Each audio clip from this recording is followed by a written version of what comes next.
आदरणीय आदित्यसाहेब ठाकरे यांचं face reading बघा. आता ते अजून वयाने लहान आहेत, नंतर ते मुख्यमंत्री बनू शकतात. का म्हणतो? त्यांच्या पत्रिकेत तसे योग आहेत, प्रबळ योग आहेत. आदित्य ठाकरेंनी सुद्धा हे सर्व जवळून पाहिलेलं आहे, त्यामुळे त्यांना शिकायला खूप मिळालेलं आहे. आणि त्या शिक्षणाच्या आधारे त्यांना कोणाला किती जवळ करायचं, कोणाला किती लांब करायचं हे ते आता हळूहळू शिकून घेत आहेत. ते मुख्यमंत्री पदावरती ते बसू शकतात हे मात्र निश्चित. हे मी त्यांचं भविष्य भाकीत करत आहे. फार महत्वाची गोष्ट सांगितली गुरुजींनी. आमदारकीला दोघे उभे आहेत, किंवा कुठल्याही निवडले गेलं दोघे उभे आहेत. आता दोघांची पत्रिका बघितल्याशिवाय कोणाच्या पत्रिकेमध्ये जास्त चांगले योग आहेत हे समजल्याशिवाय तुम्ही कोणत्या आधारे सांगताय? प्रत्येक ज्योतिषाकडे एक कला असतात. कुंडली पाहणं हे सुद्धा एक कलाच आहे. फेस रिडिंग करणं हे सुद्धा कलाच आहे. ज्योतिषशास्त्रामध्ये त्याला अजून मनकवडे असं म्हणतात. अच्छा, म्हणजे तुमच्या मनातली गोष्ट जाणून घेणं, त्यालाच सायंटिफिकली दृष्टिकोनातून फेस रिडिंग, माइंड रिडिंग असं म्हणता येतं. की तसंच मंत्र्याचं सुद्धा कोणाच्या तरी कृपेने चाललेलं आहे. त्याच्या आई वडिलांचे, वाडवडिलांचे, कोणाचे तरी त्याला आशीर्वाद आहेत, कोणाची तरी कृपादृष्टी त्याच्यावरती आहे, म्हणून तो निवडून येतोय. आपल्याला वाटतं की एखादा मंत्री आहे म्हणजे खूप आयुष्य आरामात जगतोय. नाही, आपल्यापेक्षा खूप मोठ्या प्रमाणात त्यांना ताण तणाव, टेन्शन, फ्रस्ट्रेशन असतं. तर प्रतिस्पर्धेची पत्रिका अतिशय महत्वाचं काम करते. कारण दोघांच्या पत्रिका बघितल्याशिवाय आपल्याला अंदाज बांधता येत नाही आणि 100% याचं कोड आपल्याला सॉल्व्ह करता येत नाही. मग राहिला प्रश्न असा की इतर ज्योतिषी कसे काय सांगतात, हा निवडून येईल, तो निवडून येईल, याचं सरकार येईल, त्याचं सरकार येईल.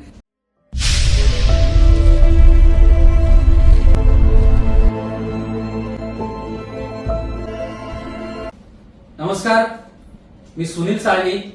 अध्यात्म, विज्ञान आणि परंपरा या युट्यूब चॅनलमध्ये आपल्या सर्वांचं हार्दिक स्वागत. सर्वांना श्री स्वामी समर्थ. माझ्या सोबत आहेत आचार्य आदरणीय श्री भाऊसाहेब कटके गुरुजी. गुरुजी, युट्यूब चॅनलमध्ये आपलं स्वागत आहे. श्री स्वामी समर्थ. मित्रांनो, आज आम्ही एक वेगळा विषय घेऊन आलो. हा विषय काय आहे तर कुंडली आणि राजकारण. सध्या महाराष्ट्र विधानसभेच्या निवडणुकीचा कार्यक्रम जाहीर झालाय. सर्व इच्छुक उमेदवार आहेत ते आपली कुंडली घेऊन ज्योतिषाकडे जातात आणि विचारतात, गुरुजी आमच्या पत्रिकेत राजयोग आहे का? खरंच त्यांच्या पत्रिकेत राजयोग आहे का हे जाणून घेतानाच एखादी पत्रिका पाहून गुरुजी जे सांगतात की नाही, तुझ्या पत्रिकेत राजयोग नाही किंवा तू निवडून येशील, ते कशाच्या आधारावर ज्योतिषी सांगतात आणि याचे निकष काय असू शकतात, राजयोग कसा निर्माण होतो आणि केवळ एकाचीच पत्रिका पाहून तो निवडून येईल की नाही येईल, अशा बहुसंख्य प्रश्नांची उत्तरं आज आपण आचार्यांकडून जाणून घेणार आहोत. तर सुरू करूया या विषयाला. गुरुजी, माझा पहिला प्रश्न आहे की पत्रिका पाहून राजयोग आहे की नाही हे जसं सांगता येतं तसं तो निवडून येतो की नाही हे सुद्धा सांगता येतं का? सांगता येतं, परंतु इथे दोन भाग पडतात. एखादा जर समजा उमेदवार आपल्याकडे आला, आमच्याकडे आला आणि त्याच्या पत्रिकेत राजयोग आहे का नाही हे सांगता येईल, हे निश्चित सांगता येईल. कोणाच्या एखाद्याच्या पत्रिकेत किंवा एखादा व्यक्ती आला तर त्याच्या पत्रिकेत राजयोग आहे का नाही हे सांगता येईल. परंतु त्या एकाच्या पत्रिकेवरून तो निवडून येईल का नाही येईल हे मात्र सांगता येणार नाही. हे सांगता येत नाही. हे सांगता येणार नाही. त्याचे कारण काय मी तुम्हाला सांगतो. जो उमेदवार उभा आहे त्याचा प्रतिस्पर्धी जो आपल्याकडे आलेला आहे त्याची पत्रिका आपण बघतोय आणि वन साइड आपण त्याची पत्रिका बघतोय. एकतर्फी त्याची पत्रिका बघतोय आणि त्याच्या पत्रिकेतल्या राजयोगानुसार आपण बोलतोय. परंतु त्याचा प्रतिस्पर्धी त्याच्या पत्रिकेत काय योग आहेत हे आपल्याला माहित नसतात.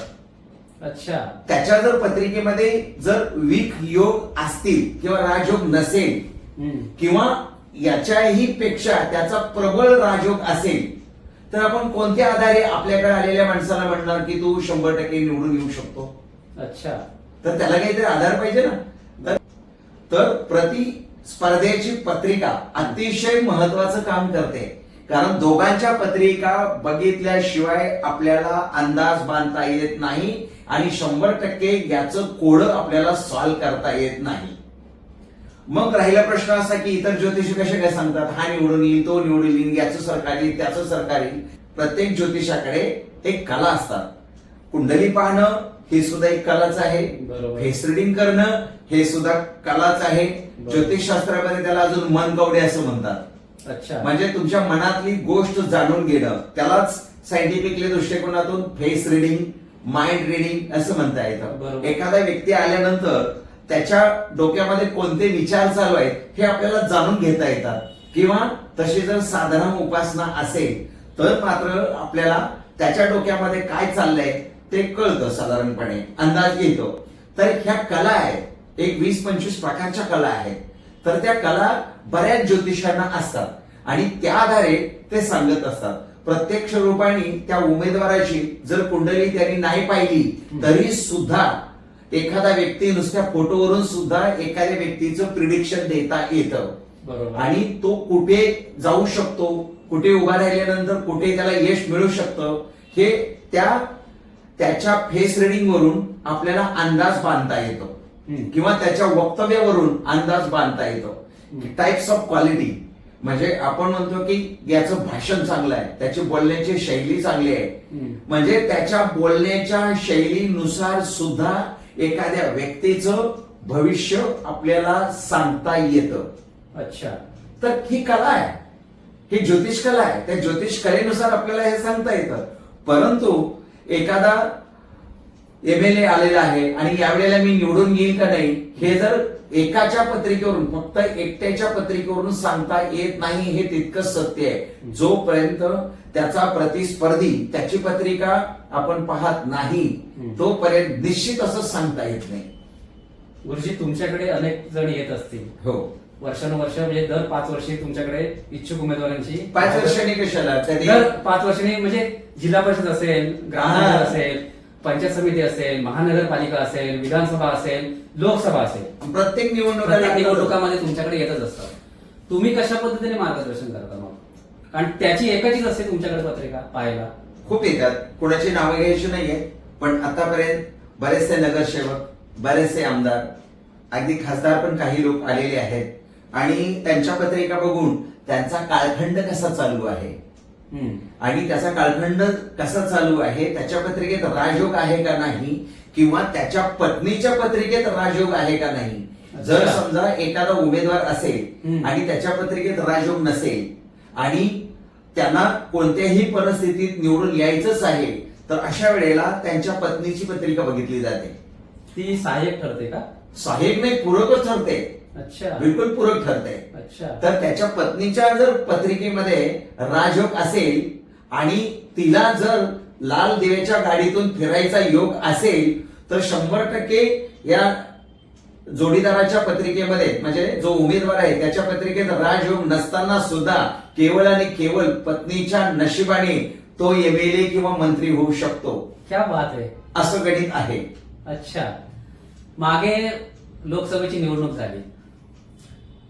पत्रकार म्हणून उत्सुकतेमध्ये मी गुरुजींकडे आलो होतो. आता आम्हाला कोणाची नावं घ्यायची नाही आहे, पण गुरुजी आपण 2 जणांबद्दल सांगितलं होतं, तिघांबद्दल विषय सांगितलं होतं आणि ते तिघेही निवडून आले. काय आपण अभ्यास केला होता, कशाच्या आधारे आपण हे भविष्य वर्तवलं होतं? नाही, ते आता खोटं वाटेल कारण पण आपण स्वामीच्या देखत स्वामीच्या साक्षीने हा करतोय कार्यक्रम, पण त्यावेळी आपण वर्तवलेलं भविष्य तंतोतंत खरं ठरलं. मी कोणाची नावं घेणार नाहीये, पण त्यावेळी तुम्ही तिघांबद्दल सांगितलं होतं की हे तिघं निवडून येण्याची शक्यता आहे. काय सांगाल मग? तुम्ही पत्रकार म्हणून तर मला वेगवेगळे प्रश्न विचारू शकता. तुमच्या डोक्यामध्ये काय काय विषय असतात हे तुम्ही बरोबर समोरच्या व्यक्तीकडून काढून घेऊ शकता, परंतु मी कोणाची आपल्याला नावं घ्यायची नाहीये. कारण मी जे तिघांचं तुम्हाला प्रिडिक्शन सांगितलं होतं त्यापैकी दोघांच्या पत्रिका मी बघितल्या होत्या. अच्छा. आणि ते माझ्या निकटवर्तीय व्यक्ती आहेत, त्यामुळे मी त्यांच्या पत्रिकेचाच नव्हे तर त्यांच्या पत्नीच्या, त्यांच्या कुटुंबाच्या, सर्व लोकांच्या पत्रिकेचा अभ्यास केलेला आहे. त्यामुळे त्यांच्या कुटुंबामध्ये ज्या ज्या व्यक्ती आहेत त्यांच्या पत्रिकेत कसे कसे योग आहेत हे मला अगदी जवळून माहिती असल्यामुळे मी त्या आधारे तुम्हाला म्हटलं होतं की ह्या तिघापैकी हे दोघे निश्चित येतील आणि तिसऱ्याची शक्यता आहे. तर हे तिसरे 3चे 3 उमेदवार तुम्हाला निवडून येताना ते पाहिले आणि ते निवडून आलेले आहेत आणि ते राज्यसभेवरती गेलेले सुद्धा आहेत. बरोबर. तर काय बघून पाहिलं नाही. आता इथे कसा प्रश्न आहे, पत्रिकेचा काय अभ्यास करून सांगितलं? हा, पत्रिकेचा राजयोग असतो ना, त्यांच्या पत्रिकेत राजयोग असतो. तो राजयोग, त्याच्या दशा महादशा, त्यांचा कालखंड काय चालू आहे त्यावर अवलंबून असतं. अच्छा. आणि त्यावर अवलंबून असल्यामुळे आता जर त्यांचा राजयोग ऍक्टिव्हेट झाला असेल, समजा एखाद्याच्या पत्रिकेत राजयोग आहे आणि त्याला आता दशा महादशा फारच वाईट आहे, तर तो नाही निवडून येईल. असं पण असतं. मग त्याचा सखोल अभ्यास करावा लागतो पूर्ण. अच्छा. आणि जर समजा आपला जवळचा एखादा उमेदवार आहे आणि त्याचा प्रतिस्पर्धी आहे, तर त्याच्या प्रतिस्पर्ध्याचं सुद्धा आपल्याला फेस रिडिंग करावं लागतं. त्याचं वक्तृत्व, त्याचे सिग्नेचर, अच्छा, त्याचे बोलण्याची स्टाईल, हा, त्याचे बॉडी लँग्वेज, त्याची सायकोलॉजी, त्याचा ओरा, बराच अभ्यास आहे, खूप अभ्यास आहे. तर हा सर्व अभ्यास आहे. हा सर्व अभ्यास एकत्रित करून मग डिसिजन दिलं जातं. पण मला सांगा की राजयोग येण्यासाठी किंवा पत्रिका पाहून राजयोग येत नाही असं मला नाही, माझा प्रश्न असा आहे की कोणत्या ग्रहांची युती झाल्यानंतर हा राजयोग तयार होतो, की पत्रिकेमध्ये कशा पद्धतीने राजयोग असतो? पत्रिकेमध्ये ग्रहांच्या भाषेत आम्हाला समजून सांगा. ग्रहांच्या भाषेमध्ये समजून सांगायचं झालं तर गुरु आणि सूर्य हा. एकत्रित असेल तर याला सर्वसाधारणपणे राजयोग असं म्हणतात. गुरु आणि सूर्य एकत्रित कोणत्याही घरात कोणत्याही घरात असेल तर त्याला सर्वसाधारणपणे राजयोग म्हणतात. मग याला पूरक अजून शुक्र ठरतो. कसा? तर शुक्र त्याच्यावरती दृष्टी किंवा शुक्राबरोबर येते, म्हणजे सूर्य, गुरु आणि शुक्र यांची युती किंवा समोरासमोर एकमेकाला सहकार्य, किंवा हे 3 ग्रह शुद्ध अवस्थेत म्हणजे शत्रुस्थानचे ते मालक असू नयेत, मृत्यूस्थानचे मालक असू नयेत आणि मोक्षस्थानचे डिस्ट्रॉइड स्थानचे ते मालक असू नयेत. जर हे 3 ग्रह उज्ज्वल असतील तर अशा लोकांच्या पत्रिकेत राजयोग असतो असं म्हणायला काहीही हरकत नाही. गुरुजी, आता राजयोगाची तुम्ही व्याख्या मला सांगितली किंवा ग्रहांची स्थिती मला सांगितली. मला असं म्हणायचं की केवळ राजकारणामध्येच हा राजयोग उपयुक्त ठरतो की अन्य शाखांमध्ये, अन्य त्याच्यामध्ये पण तो राजयोग उपयोगी ठरतो? काय आहे नेमकं? राजयोग हा राजयोग असतो. राजयोगचा अर्थ काय? राजासारखं जगणं, त्याला राजयोग असं म्हणतात. मग आता एखाद्या सभ्य माणसाच्या कुंडलीत सुद्धा राजयोग असतो आणि एखाद्या डांबरट किंवा एखाद्या वाईट प्रवृत्तीच्या व्यक्तीच्या पत्रिकेत सुद्धा राजयोग असू शकतो. फरक एवढाच असतो की चांगल्या व्यक्तीच्या पत्रिकेमध्ये गुरु शुद्ध अवस्थेत असतो आणि डांबरट किंवा वाईट प्रवृत्तीच्या पत्रिकेमध्ये राहू, शनी, मंगळ यांनी दुसरी एक युती बनवलेली असते. त्यामुळे ते एखाद्याला जर एखादी गोष्ट मिळवायची असेल तर ते साम, दंड, भेद या सर्व गोष्टींनी तो मिळवू शकतात. तर त्याला शनी मंगळ पूरक कसे ठरतात. शनी मंगळ राहू ग्रह जर दुसऱ्या बाजूला असतील किंवा त्याच्यावरती नजर असेल तर ते कोणत्याही परिस्थितीमध्ये ती गोष्ट मिळवतात. दुसऱ्या बाजूने राजयोग आणि एका बाजूने चांडाळयोग. आणि सर्वसाधारणपणे जे गुंड प्रवृत्तीचे जे काही आतापर्यंत नेते आहेत किंवा राजकारणी आहेत, तर या लोकांच्या पत्रिकेमध्ये असेच योग असतात. सर्व राजकारणी. तर असेच लोक राजकारणामध्ये जातात. कारण राजकारणामध्ये जाण्यासाठी डेअरिंग पाहिजे ना. ते पोलीस स्टेशनवर कोण येऊ दे ना, ते कुठून येऊ दे, ते जाणार तिथे, स्वतःला त्यांच्या हवाली करणार, 2-2, 10-10 दिवस लॉकअपमध्ये राहणार, वाटेल ते केसेस अंगावर घेणार, 1 नाही 2 नाही 100 केसेस घेऊन ते हँडल करणार आणि त्यानंतर मग ते कुठेतरी स्टँडअप होणार. तर हे सगळं येड्यागाभऱ्याचं काम नाही आहे कुठल्या राजकारणामध्ये येणं. मग असे मला कितीतरी पूरक प्रश्न विचारतात की गुरुजी, हे राजकारणामध्ये अशाच गुंड प्रवृत्तीचेच लोक काय जातात? तर एखाद्या सभ्य माणसाला जर निवडून दिलं तर ते राज्यकारभार चांगला चालवतील वगैरे वगैरे. सभ्य माणूस राजकारभार चालवू शकत नाही, अजिबात चालवू शकत नाही. प्रतिस्पर्ध्याला उत्तर देण्याची ताकद पाहिजे. प्रतिस्पर्ध्याने अपमान केला तर ती सुद्धा पचवण्याची ताकद पाहिजे. ही सगळी ताकद अशा लोकांकडे असते. म्हणून अशाच लोकांना जागा दिली जाते, उमेदवारी दिली जाते आणि अशीच लोक निवडून येतात.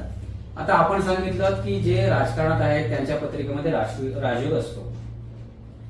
राजकारणामध्ये काही लोक वर्षानुवर्ष उच्च पदावर असतात.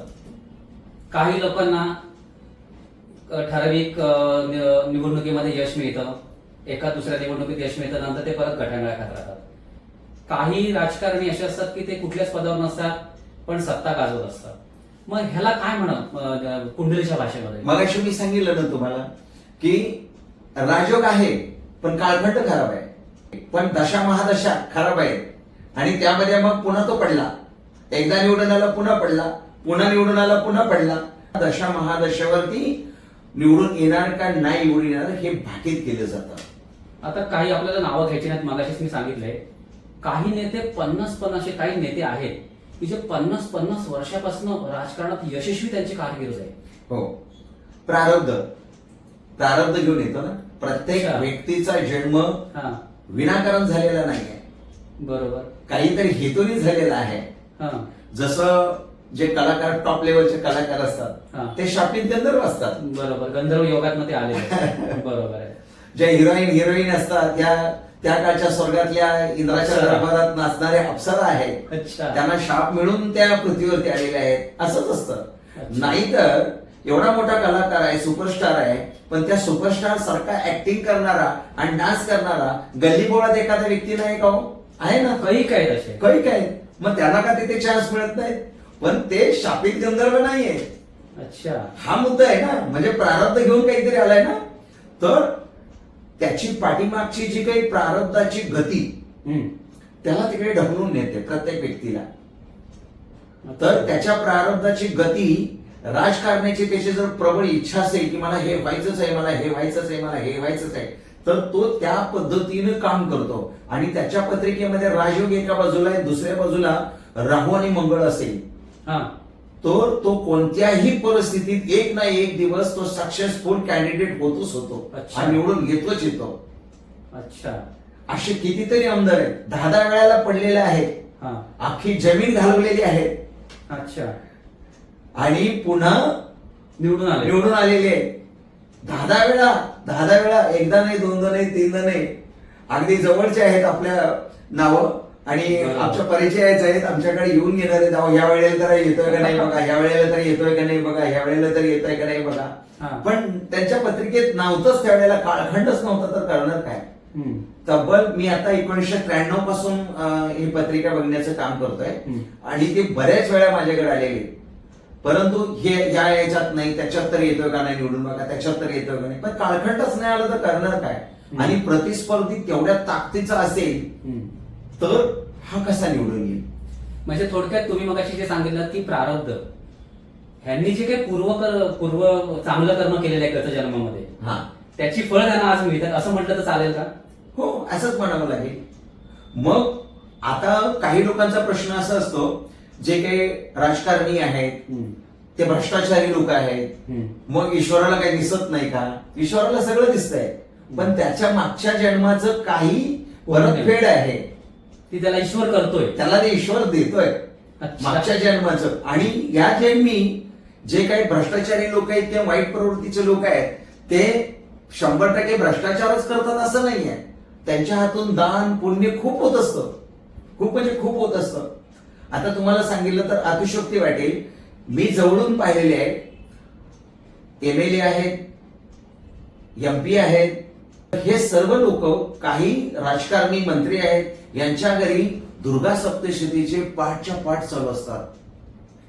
रोज 11 ब्राह्मणांकडून ते दुर्गा सप्तशतीचे पाठ करत असतात, वाचत असतात, त्यांना दान धर्म देत असतात.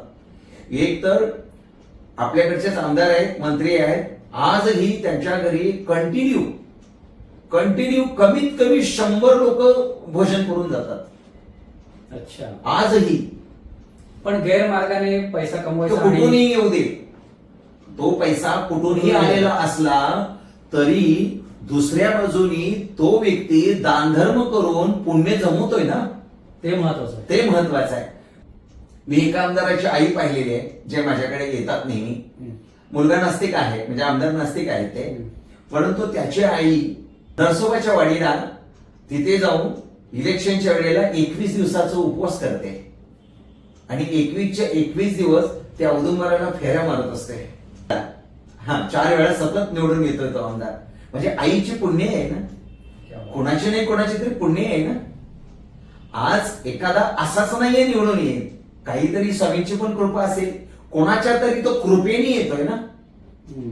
मग ज्योतिषावरती सुद्धा एखाद्याची कृपा असल्याशिवाय त्याला ती प्रिडिक्शन नाही देता येणार. त्याच्याकडे जी कला आहे ती कला त्याच्याकडे निर्माण झालेली आहे. ती कला कुठून आलेली आहे, तर कुठून तरी कृपा आहे त्याच्यावरती, ती कृपेने ते चाललेलं आहे. तसंच मंत्र्याचं सुद्धा कोणाच्या तरी कृपेने चाललेलं आहे. त्याच्या आई वडिलांचे, वाडवडिलांचे, कुणाचे तरी त्याला आशीर्वाद आहेत, कुणाची तरी कृपा दृष्टी त्याच्यावरती आहे, म्हणून तो निवडून येतोय, म्हणून तो एवढ्या संकटाला फेस करून पुढे जातोय. आपल्याला सोपं वाटतंय, आपल्याला वाटतं की एखादा मंत्री आहे म्हणजे खूप आयुष्य आरामात जगतोय. नाही, आपल्यापेक्षा खूप मोठ्या प्रमाणात त्याला ताण तणाव, टेन्शन, फ्रस्ट्रेशन असतं. त्यांना महिनाभर त्यांच्या घरी जाता येत नाही. एकदा दौरे लागले आणि एकदा इलेक्शन लागले की फार बिकट परिस्थिती असते त्यांची. कट्टर मेहनत करतात आणि लाखो रुपये खर्च करून जर त्याला अपयश आलं तर ते अपयश पुन्हा भरून काढण्यासाठी पुढचे 5 वर्ष त्याला पुरत नाहीत.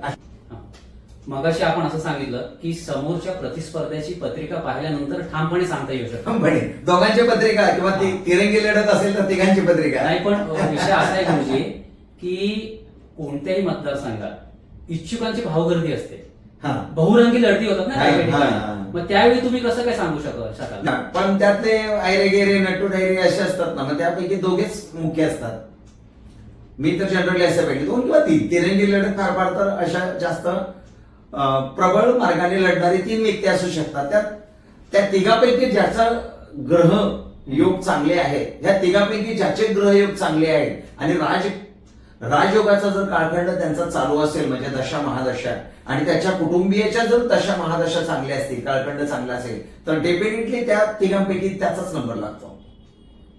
म्हणजे नुसतं त्या व्यक्तीच्याच पत्रिकेवर अवलंबून नाही, तर त्याच्या कुटुंबियाच्या सुद्धा पत्रिकेवर अवलंबून आहे की त्याला गादी मिळणार आहे की नाही मिळणार. नाहीतर काय असतं, पत्नीच्या नशिबात दारिद्र्याचा योग आहे आणि हा आमदारकीला उभा राहिलाय, नाही मिळणार. त्या पत्नीच्या त्याच्या जरी पत्रिकेमध्ये राजयोग असला आणि पत्नीच्या पत्रिकेत नाही योग असला, असे पण आमदार आमच्याकडे येऊन गेलेले आहेत. नगरसेवक येऊन गेले, असे 2-3 नगरसेवक आहेत की नको उभं राहून सुद्धा ते राहतात आणि खर्च करून शेवटी प्रयत्न करून आता सोडून दिले त्यांनी. म्हणजे तुमच्याकडे समजा एखादा कोण आला तर तुम्ही त्याच्या पत्नीची पण पत्रिका पाहत असाल, त्याची पाहतच, त्याचे मुलांची पण पाहावी. हे सगळं पाहिल्यानंतर मग तुम्ही त्याला स्मार्ट डिसिजन घ्यावं लागतं. कारण त्यांच्या जर पत्रिकेमध्ये वाईट योग असतील कुटुंबातल्या लोकांच्या किंवा दारिद्र्याचा योग असेल तर त्याची पत्रिका त्याला मागे ओढते. हा किती टक्के परिणाम होतो? एक आमदार आहे, आपण कोणाचीच नावं घेत नाहीये, परंतु त्यांनी 3 वेळा लढले, 3 वेळा अपयश आलं आणि त्यांच्या सगळ्यांच्या कुटुंबियाची पत्रिका माझ्याकडे होती. परंतु त्याची पत्नी ज्या दिवशी वारली त्याच्यानंतर जेव्हा इलेक्शन उभं राहिलं तर ते मागच्या 2019ला ते आमदार झाले. अच्छा. कारण त्याच्या पत्नीच्या पत्रिकेमध्ये योग नव्हते. त्यांच्या पत्रिकेत होते, त्यांच्या होते, मुलांच्या पण होते. ते आमदार म्हणून निवडून आले. पण त्याच्यासाठी ते पत्नी आजार होता त्यांना. अच्छा. आजार होता, दुर्दैवाने आजाराने ते वारल्या आणि मग त्याच्यानंतर हे निवडून आले. तर असं पण आहे. पण एका बाजूला किती मोठा त्याग झाला. पत्नी गेली म्हणजे पत्नीला कोणी असो, तुम्ही असू द्या, मी असू द्या, कोणी असू द्या, आपलं यश आलेलं सगळ्यात आधी जास्त कोणाला आनंदी होत असेल तर पत्नीला, जोडीदाराला, आईला आणि पत्नीला जास्त सगळ्यात आनंद होतो. तर मी यश मिळवलंय हे पत्नीला सांगण्यात सुद्धा एक आनंद असतो. तो सगळा गेला ना, ते पण आहे, ते गेले ना. मग एका बाजूनी राजयोग मिळाला पण दुसऱ्या बाजूनी काय, असं पण आहे ना. तर अशा बऱ्याच गोष्टी आहेत की आपल्याला तंतोतंत मांडता येत नाहीत. दुनियातल्या कोणत्याही ज्योतिषाला 100% एकाची पत्रिका बघून 100% गणित मांडता येणार नाही. पण मग आपण युट्यूबवर आता सुळसुळाट झालेला आहे की ह्याची सत्ता येईल, त्याची सत्ता येईल, हा मुख्यमंत्री होईल, हा इतक्या मताने निवडून असं सांगितलं जातं, आपण व्हिडिओ पण पाहतो. हा. मग हे काय आहे सगळं? हे 100 लोकांनी जर सांगितलं हा येईल हा येईल हा येईल हा येईल, त्यापैकी कोणीतरी येतोच ना. 100% तुम्ही अभ्यास केल्याशिवाय कसं काय बोलू शकता? तुम्ही सरळ सरळ मला सांगा ना, दोघे जण उभे आहेत, आमदारकीला दोघे उभे आहेत, ते कुठल्याही निवडणूक कुठल्याही निवडणुकीला दोघे उभे आहेत. आता दोघांची पत्रिका बघितल्याशिवाय कोण जिंकून येणार आहे, कोणाच्या पत्रिकेत जास्त योग आहे, हे चांगले योग आहेत, कोणाच्या पत्रिकेमध्ये जास्त चांगले योग आहेत, हे समजल्याशिवाय तुम्ही कोणत्या आधारे सांगताय? समजा एखाद्या ज्योतिषाकडे एखादा उमेदवार गेला, त्याच्या पत्रिकेत राजयोग आहे, म्हणजे आपण असं समजू की 2 राण्या आणि 1 गुलाम आहे त्यांच्याकडे, आणि त्या ताकदीवरती तो ज्योतिष सांगतो की काही हरकत नाही आहे, आता सगळा तुमचा कार्यक्रम फिट आहे आणि तुम्ही या वेळेला 100% निवडून येणार आहे, बिंदास तुम्ही निवडणूक लढा, त्या ताकदीवरती ते खर्च करतात वगैरे वगैरे वगैरे. आता त्याचा जो प्रतिस्पर्धी आहे त्याची पत्रिका यांनी पाहिलीच नाहीये. बरोबर आहे. मग त्याच्या पत्रिकेमध्ये असे काही योग आहेत की त्याच्या आईच्या पुण्याई, त्याच्या वडिलाची पुण्याई, त्याच्या मुलांची नशीब, त्याच्या पत्नीचं नशीब, हे सर्व एकत्रित येऊन त्याच्याकडे 3 1 आहेत. अच्छा, त्याच्याकडे 3 1 आहेत. मग कोण भारी झालं सांगा तुम्ही? 3 1 वाला. मग ह्याला कोणत्या आधारे तुम्ही सांगताय की तू 100% निवडून येशील?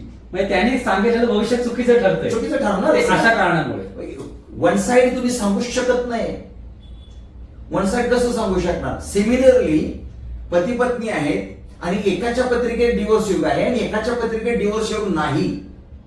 तर ज्याच्या पत्रिकेत डिवोर्स योग नाही त्याच्या पत्रिकेमध्ये त्याची पत्रिका, किंवा ज्याच्या पत्रिकेत डिवोर्स योग आहे त्याची पत्रिका बघून तुम्ही कसं सांगता की याचा डिवोर्स होईल? पण त्या समोरच्या व्यक्तीच्या पत्रिकेत डिवोर्स योग नाही ना. मग काय होतं? त्यांचा डिवोर्स होतच नाही, पटत पण नाही, डिवोर्स पण होत नाही. वर्षानुवर्ष भांडतात भांडतात भांडतात, एकत्रित राहतात आणि केस 10 वर्ष 15 वर्ष चालूच राहते आणि यांचा मरेपर्यंत डिवोर्स होत नाही. तू तिकडे राह, मी इकडे राहतो, जसं चाललंय तसं चालू दे. कितीतरी लोक आहेत असे आणि माझ्या समोर आहेत. 20-20 वर्ष त्यांचे डिवोर्स झालेले नाहीत, गरजेपुरते एकत्रित येतात आणि चालूच आहे, केस कोर्टात पण चालूच आहे. कारण तुम्ही 100% अभ्यास केल्याशिवाय कसं काय गणित मांडू शकता? कसं काय मांडता येईल गणित? कारण मी विज्ञानवादी आहे, माझा ईश्वरावर प्रचंड विश्वास आहे आणि ईश्वरीय शक्ती एवढी प्रबळ आहे की ती तंतोतंत न्याय करते. ज्याला जी गोष्ट मिळालेली आहे ती त्याच्या पूर्व कर्मानुसारच मिळालेली आहे. असा एक बॉल घेतला आणि भिंतीवर आपटला तर तो भिंतीवरून बॉल सरळ आपल्या दिशेने येईल. आपल्याच दिशेने येणार आहे. मग तू चांगलं केलं तरी ते आपल्याच दिशेने आणि वाईट केलं तरी आपल्याच दिशेने. जे पेरल तेच उगवलं जातं. मग आता जर असं जर आहे तर हे निवडून येणारे आणि मंत्रिपदावर बसणारे उगीच बसत असतील का? काहीतरी पुण्य असेल ना, अर्थात कोणाचे तरी पुण्य असेल ना. आई वडिलांचे असेल, पितरांचे असेल, दैविक पुण्य असेल, त्याचं मागचं कर्म असेल, किंवा त्याच्या आई वडिलांनी दानधर्म केला असेल, त्याच्या आजोबांनी भक्ती केली असेल, काहीतरी असेलच ना. त्याच ताकदीवरती तो निवडून येणार, अन्यथा नाही येणार. आणि त्याच्या कुटुंबातील लोकांची पुण्य पुन्हा साधना, उपासना, त्या सर्व गोष्टी, सत्कर्म मध्ये मी तुम्हाला अजून सांगतो, असे बरेच आमदार आहेत की खूप सत्कर्म करतात. त्यांच्या वैयक्तिक लेवलला ते काय करत असतील ते करत असतील, परंतु त्यांच्या एरियातल्या लोकांना एक एक आमदार असे आहेत, गरीबातला गरीब, आमदाराच्या गरीब, बर्थडे पार्टी असेल छोट्या मुलाची आणि त्यांनी जर बोललं तर त्यांच्या घरी जातात. आपण पाहतो किती आमदार आहेत असे, कितीतरी. अगदी खाली बसून त्याच्यात मग जनसंपर्क म्हणू शकतो ना. बरोबर आहे. बर, आता जर समजा एखाद्या घरी गेला एखादा आमदार, त्यांना किती बरं वाटत असेल? आपला होऊन जातो ना माणूस, एवढा मोठा माणूस आपल्या घरी आला. बरोबर. तर तिथे मेहनत आहे हो, खूप मेहनत आहे त्या माणसाची. मी राजकारणाच्या बाजूनी नाहीये, पण खरंच मेहनत आहे, आपल्याला ती दिसत नाही. आपण उगीच त्याला वाईट बोलून काही उपयोग नाही आहे.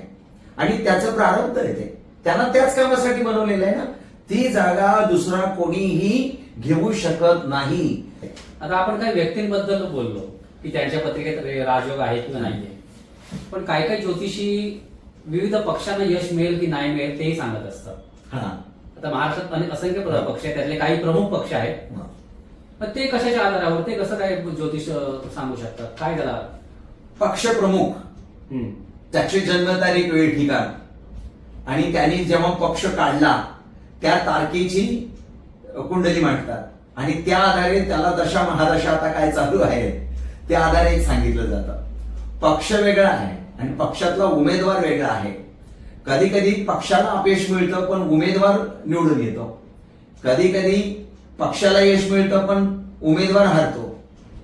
असं पण आहे ना. तर प्रत्येकाचं प्रारब्ध आहे. मग आता तुम्ही असं म्हणाल का की अमुक अमुक पक्षाची सत्ता नाही आली पण त्याचा आमदार कार्यरत आहे किंवा चांगला आहे, असं कितीतरी वेळा आपल्याला पाहायला मिळतं. पण त्याचं जे काही वैभव आहे त्यांनी जे जमा केलेलं त्याचं कर्म म्हणजे कर्मसिद्धांताचा होणारा परिणाम म्हणजे नशीब जे आपण म्हणतो ते असं आहे. मला प्रश्न तुम्हाला असा विचारायचा आहे की महाराष्ट्र विधानसभेच्या 288 जागा आहेत. हा. त्यापैकी एक पक्षात धरून चला 100 जागा लढवतोय, धरून चला, आपल्याला नाव घ्यायचं नाहीये. तर तुम्ही त्याच्यावरून सांगू शकता का किंवा एखादा ज्योतिषी सांगू शकतो का या 100 पैकी तुझ्या 50 जागा येऊ शकतात त्या पक्षाच्या? असं असं सांगू आहे? शकेल. सांगू शकेल पण कधी सांगू शकेल मी तुम्हाला सांगतो. जे कॅन्डिडेट्स उभे आहेत त्यांच्या सर्वांच्या पत्रिका बघाव्या लागतील ना. म्हणजे त्या 100च्या 100 सगळ्यांच्या बघाव्या लागतील. त्यांच्या पत्रिकेत काय राजयोग आहे आणि त्याच्या दशा महादशा काय आहे ते बघावं लागेल. त्याचा प्रतिस्पर्धी त्याची पण पत्रिका बघावं लागेल. तर ते 100% प्रिडिक्शन खरंच ठरेल, खोटं ठरणार नाही. आपण वन साइड कसं सांगू शकेल सांगा ना. दुसरी साईड आपण बघतच नाही ना. मग दुसरी साईड त्याची नशिबाची असेल, प्रारब्धाची असेल किंवा सत्कर्माची असेल हे कुठे बघतच नाही ना आपण. त्याच्या आई वडिलांचे पुण्य आपल्याला काय माहितीये किती आहे ती. तर त्यामुळे निश्चित नाही सांगता येत. आता सांगितलं तुम्ही ठीक आहे, पण एखाद्याच्या पत्रिकेत ह्या काही गोष्टी प्रतिकूल असतील, अनुकूल मी म्हणत नाही, प्रतिकूल असतील, तर अशा उमेदवारी काय करावं विजयी होण्यासाठी? त्याला काय आध्यात्मिक उपाय आहेत का? का तुम्ही काय सांगता त्याला आध्यात्मिक उपाय? नाही, कृष्ण भक्ती आणि मारुतीची भक्ती हे सर्वश्रेष्ठ सांगितलेली आहे राजकारणी लोकांसाठी. विजयी होण्यासाठी कृष्ण भक्ती आणि मारुतीची भक्ती सर्वश्रेष्ठ सांगितलेली आहे. ते युद्ध धुरंधर होते म्हणून नाही, राजकारणी होते म्हणून. अच्छा, राजकारणी होते म्हणून. पण तशी नीती असली पाहिजे.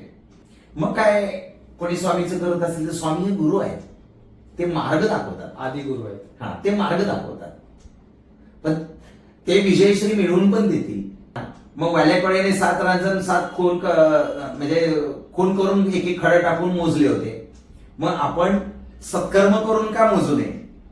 तर काही आमदार आहेत, काही MP आहेत, खासदार आहेत, काही मंत्री आहेत, खूप सत्कर्म करतात.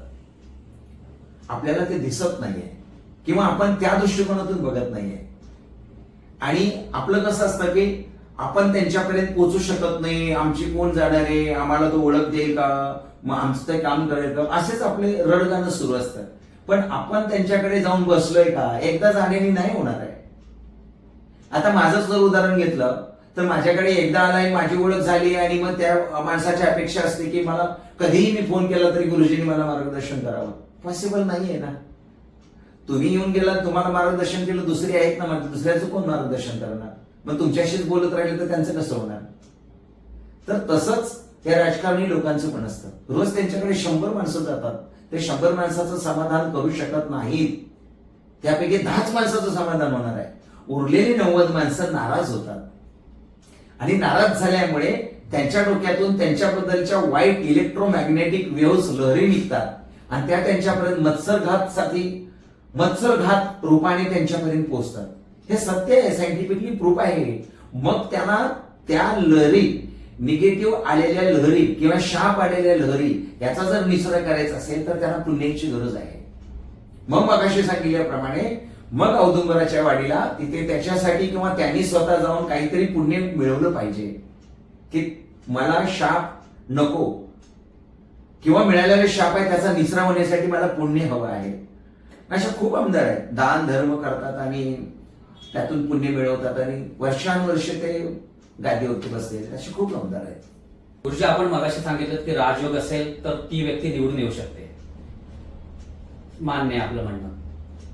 समजा 288 उमेदवार निवडून आले, ते आमदार झाले, पण त्याच्यातला एकच कोणतरी मुख्यमंत्री होतो, त्याच्यातले ठराविकच मंत्री होता, बरोबर आहे? किंवा खासदार जरी निवडून आले तर त्याच्यातला एकच पंतप्रधान होतो, ठराविकच मंत्री होता. मग हे जे मंत्री होतात किंवा मुख्यमंत्री होतात किंवा पंतप्रधान होतात, त्यांच्या पत्रिकेत असा कोणता विशेष मुख्य पदावर बसण्याचे त्यांच्यामध्ये राजयोग असतो, प्रबळ राजयोग असतो त्या सगळ्यांच्या पेक्षाही. त्या राजयोगामध्ये पण आहेत. राजयोगामध्ये प्रबळ राजयोग म्हणजे प्रबळ राजयोग काय असतो मी तुम्हाला सांगतो. त्यांच्या कर्मस्थानी गुरु, शुक्र आणि सूर्य. कर्मस्थानी गुरु, शुक्र, हा म्हणजे 10व्या स्थानामध्ये. 10व्या स्थानामध्ये गुरु, सूर्य असणं आणि त्याच्याबरोबर शुक्र असणं आणि त्याच्यावर जर बुधाची किंवा चंद्राची दृष्टी असेल किंवा चंद्र तिथे स्वतः असेल किंवा स्वराशी त्याचे कर्मस्थानात असेल तर अशा व्यक्तीचा प्रबळ राजयोग असतो. एवढंच असून नाही तर त्याच्या पत्रिकेमध्ये इतर चांडाळ योग, शनी, राहू, मंगळ हे योग असू नये, त्याची त्याच्यावरती दृष्टी असू नये, असे अतिशय उच्च लेवलला जातात. तुम्ही बऱ्याचशा उमेदवारांच्या पत्रिका बघितलेल्या आहेत. अशी काय उदाहरणं देऊ शकता का? आपल्याला नाव घ्यायची नाहीत, परत सांगतो की त्या पत्रिकेमध्ये जबरदस्त या राजयोग मला पाहायला मिळाले आणि ते कसे होते असं सांगू शकता का? एखादं उदाहरण दाखल. हो, खूप आहेत. एक आपले आदरणीय आदित्य साहेब ठाकरे यांचं फेस रिडिंग बघा. आता ते अजून वयाने लहान आहेत, परंतु येणाऱ्या 20 वर्षानंतर ते मुख्यमंत्री बनू शकतात. काय म्हणतो? त्यांच्या पत्रिकेत तसे योग आहेत, प्रबळ योग आहेत. तर तिसऱ्या पिढीला रिपीट मध्ये येतं.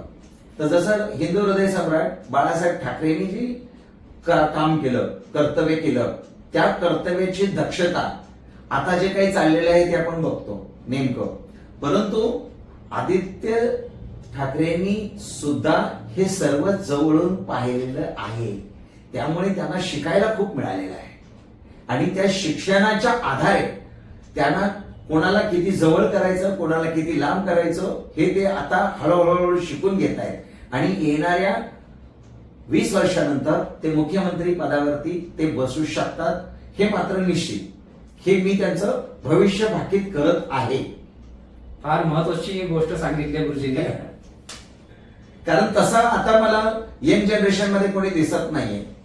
पण आता राजकारणामध्ये काही नवी पिढी आली आहे, तरुणांची पिढी आली. नवी पिढीमध्येच हा एकमेव असा व्यक्ती आहे की तो पुढे राज्यकारभार सांभाळू शकतो.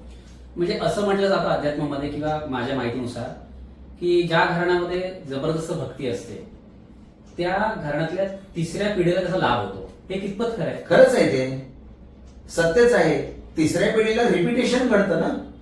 म्हणजे आता प्रबोधनकार ठाकरे हे धार्मिकच होते ना, मग त्यांचं पुण्य त्यांच्या मुलाच्या उपयोगी आलं.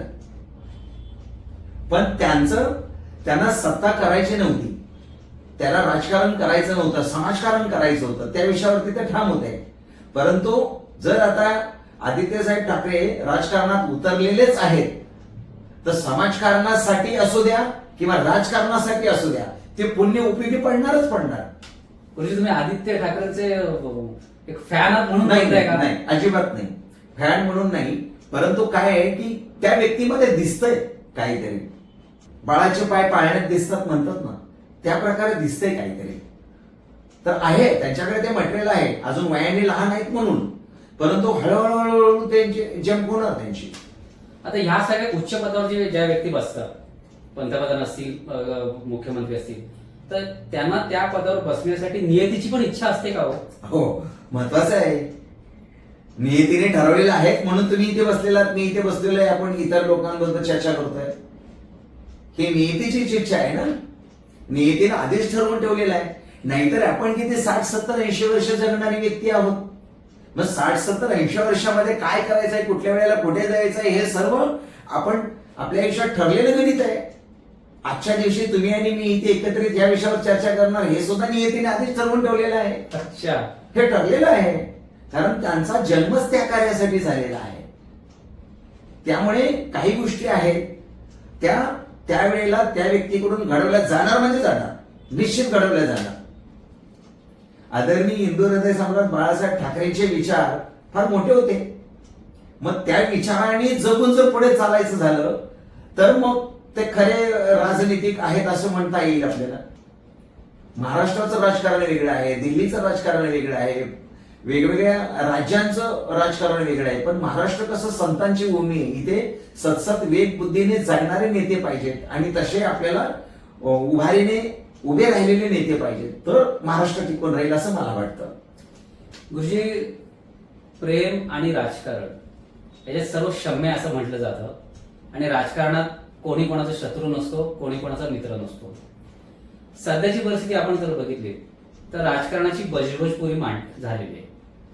आज जर तुम्ही निवडून द्याल तर तो त्याच पक्षात असेल असं नाही म्हणता येणार. तर ह्या सगळ्या गोष्टींना सुद्धा काही बाबी कारणीभूत आहेत का हो? त्यांच्या पत्रिकेत राहू आणि मंगळ दुसऱ्या बाजूला आणि एका बाजूला राजयोग. अच्छा, ते राहू आणि मंगळ एका ठिकाणी टिकू देत नाहीत, असं आहे का? आणतात. नुसतं मला इकडे पाहिजे का, हे पाहिजे का, ते पाहिजे का, ते पाहिजे असं आहे ते. नितीन गडकरी साहेबांनी एक वाक्य बोलले होते, ते मी त्यांच्या एका व्हिडिओ मधून ऐकलेलं आहे. प्रत्येक राजकर्त्यांनी समजून घेण्यासारखा हा विषय आहे. अरे बाबा ना, हे फक्त 5 वर्षासाठी ड्रायव्हर वगैरे गाडी बिडी 5 वर्षाने जाणार आहे, हे लक्षात ठेवा. किती मोठे शब्द आहेत ते. हे त्यांच्यासाठी नाही, त्यांचं मोठेपण म्हणून नाहीये. हे शब्द सर्व राजकारण्यासाठी उपयोगी पडणार आहे, कारण ते प्रत्येक राजकारण्याने समजून घेतलं पाहिजे. हे फक्त 5 वर्षासाठी आहे, बाकी नंतर 5 वर्षानंतर दुसरं काहीतरी येईल किंवा निघून जाईल. फार महत्वाचे वाक्य आहे ते. तर अशी मोठीच लोक वाक्य वापरू शकतात आणि हे अंडरस्टँडिंग लेवल असणं पण चांगली गोष्ट आहे ना, त्यात वाईट काही नाही. प्रत्येक वर्षी मलाच पाहिजे असा हव्यास कशाला? बरं, तुमची ताकद आहे का फेस करायची आता वयोमानाप्रमाणे? दुसऱ्याला पण चान्स मिळाला तर तो अजून काहीतरी चांगलं करू शकतो ना. आता जे उमेदवार आहे, समजा मिथुन राशीचा असेल तर मिथुन राशीला 12वा गुरु आहे, त्यामुळे त्याचे चान्सेस फार कमी आहेत, त्याचा निर्णय चुकीचा होऊ शकतो. आणि जे तुला राशीचे उमेदवार आहेत त्यांना सुद्धा 8वा गुरु आहे, त्यामुळे यांना सुद्धा मोठा फटका बसू शकतो. आर्थिक नुकसान होणे, हार होणे असं होऊ शकतं. आता हे जर ग्रहांच्या गोचरीमुळे, म्हणजे ग्रहांचं एक भ्रमण असतं, त्याला गोचर असं म्हणतात, तर ते ग्रह आपल्या राशीला कोणता ग्रह कुठल्या स्थानी आलेला आहे त्यानुसार जर बघितलं तर ह्या 2 राशीला मोठा फटका बसू शकतो आता सध्या. परंतु त्याच्या दशा महादशा जर चांगले असतील तर मात्र त्यांना फटका नाही बसणार. अन्यथा दशा महादशा सुद्धा वाईट असतील तर ह्या 2 राशीचे जेवढे उमेदवार आहेत तेवढे आपल्याला हारताना दिसतील. कोणता पक्ष कोणत्या तारखेला निर्माण झालेला आहे त्या तारखेची कुंडली मांडावी लागते, प्लस त्या पक्षाचा प्रमुख करता त्याची सुद्धा कुंडली मांडावी लागते आणि ह्या दोघांचा ताळमेळ बघावा लागतो आणि त्यानुसार त्या पक्षाला किती मिळेल, काय मिळेल हे सगळं गणित भाकीत करावं लागतं. तर तो अभ्यास फार जरा मोठा आहे. समज गैरसमज निघून जावे त्यासाठी मी ही ज्योतिष कला आपल्या समोर सांगतोय की ही कला आहे. बरोबर आहे. समोरच्या व्यक्तीचं हित सांगणे किंवा त्याला काउन्सिलिंग करणे आणि त्याला चांगल्या मार्गाने मार्गस्थ करणे ह्यासाठी ज्योतिषशास्त्र आहे. ज्योतिषशास्त्रातलं 100% भविष्य कधीच खरं ठरत नाही. हे भाकीत आहे, ही भाकीत आहे, हे भाकीत आहे. पण हे भाकीत सुद्धा पूर्व कर्मावर बरंच अवलंबून आहे हो. परत तिथं कर्म आहे. कर्मसिद्धांताचा होणारा परिणाम म्हणजे नशीब. तुम्ही याआधी काय केले 20 वर्ष 25 वर्ष त्यानुसारच तुम्हाला लोक जवळ करणार आहेत. तुम्ही कितीही सक्षम व्यक्ती असला तर तुम्हाला मतं नाही देणार तुम्ही उभं राहिल्यानंतर. विचार करा ना. आपण कर्माबद्दल छेडलंय. एखाद्या व्यक्तीच्या त्या पत्रिकेमध्ये राजयोग नाहीये, हा. पण पुण्य संचय बरंच आहे, त्याने खूप सत्कर्म केलेले आहेत. परंतु त्याच्या पत्नीच्या पत्रिकेत असतो ना राजयोग, मुलांच्या पत्रिकेत असतो, आईचे असतो, वडिलांचे असतो. काहीतरी असतं, काहीतरी हेतू आहे किंवा त्याला मागचं जन्माचं काहीतरी सुकृत आहे, त्यामुळे त्याला हे मिळतं आणि ते कुणीही हिसकावून घेऊ शकत नाही. हे तितकंच सत्य आहे. चेंजेस होतील, मग स्वामींची कृपा झाली तर अजून चेंजेस होतील आणि अजून चांगल्या घटना पण घडतील. म्हणजे त्याच्यावरती ईश्वराची सुद्धा कृपादृष्टी असायला पाहिजे. मग ईश्वर म्हणजे काय तर युनिव्हर्सल एनर्जी. प्रत्येक आपल्या कर्माच्या नोंदी युनिव्हर्सल एनर्जीकडे राहते.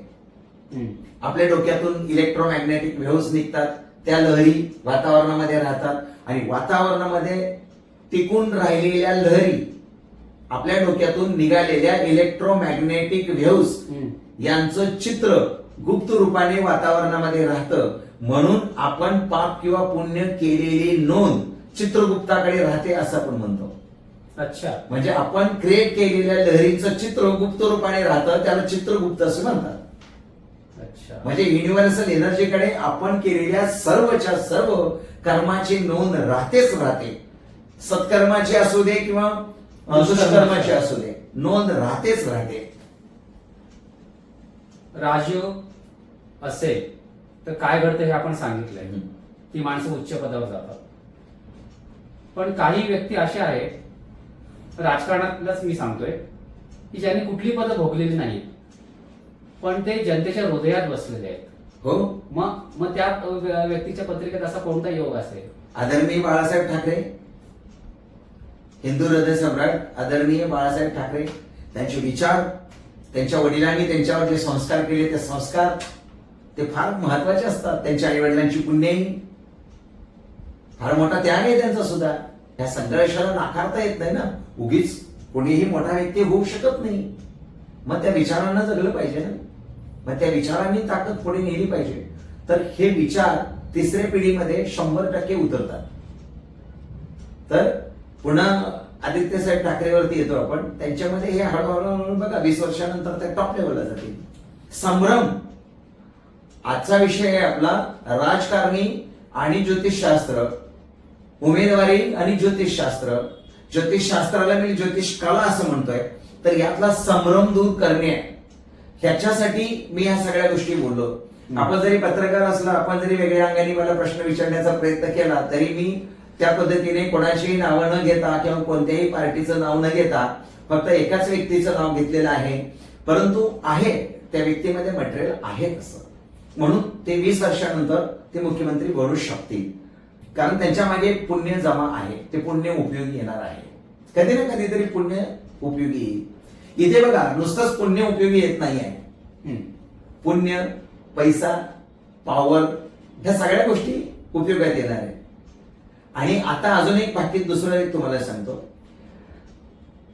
आदित्य साहेब कशामुळे 20 वर्षानंतर मुख्यमंत्री बनतील हे मी तुम्हाला सांगतो. फार कमी वयामध्ये ते राजकारणात आलेले, सर्व लोकांना त्यांनी जवळून पाहिलेलं आहे. आणि मी टेक्निकली मुद्दे सांगतोय. आणि ते ज्या वेळेला एकदम फॉर्म मध्ये असतील त्यावेळेला हे सगळे सिनियर सिटीजन म्हणून असतील किंवा नसतील सुद्धा.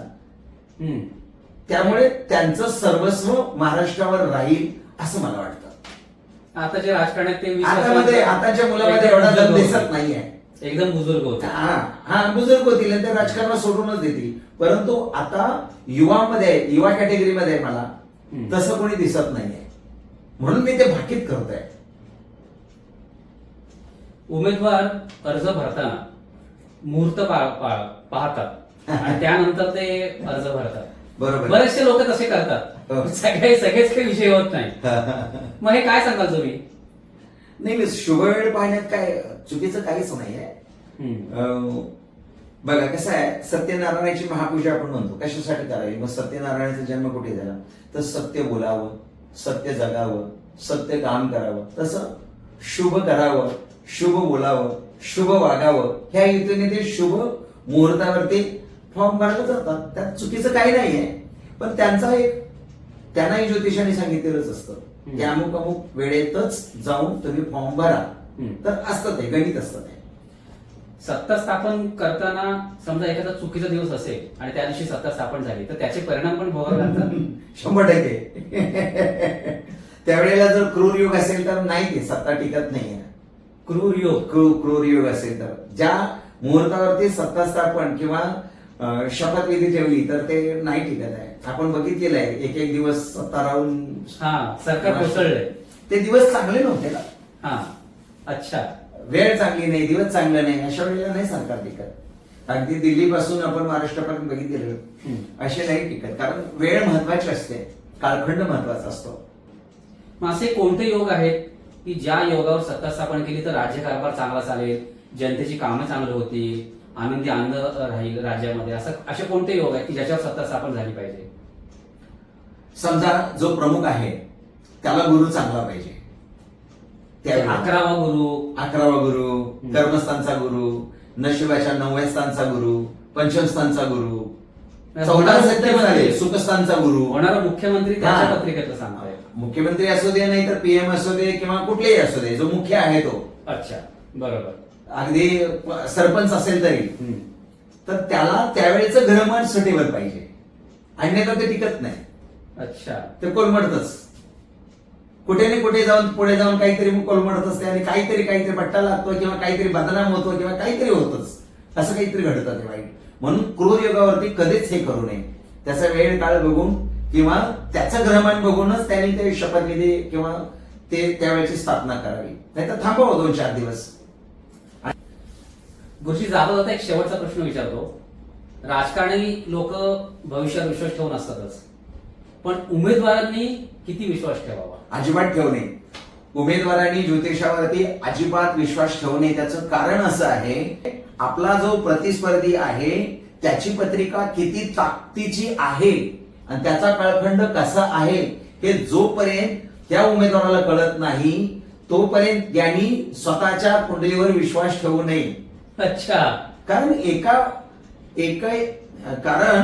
वन साइड आपण कोणाचंच भविष्य सांगू शकत नाही, सांगताच येत नाही. त्याच्या प्रतिस्पर्धेची जोपर्यंत आपण पत्रिका बघत नाही तोपर्यंत कसं सांगता येईल. बरोबर, मगाशी तुम्ही सांगितलं. म्हणून उमेदवारांनी ज्योतिषावरती जास्त विश्वास ठेवू नये, स्वतःच्या कर्मावरती जास्त विश्वास ठेवावा आणि आपलं कर्म करत राहावं.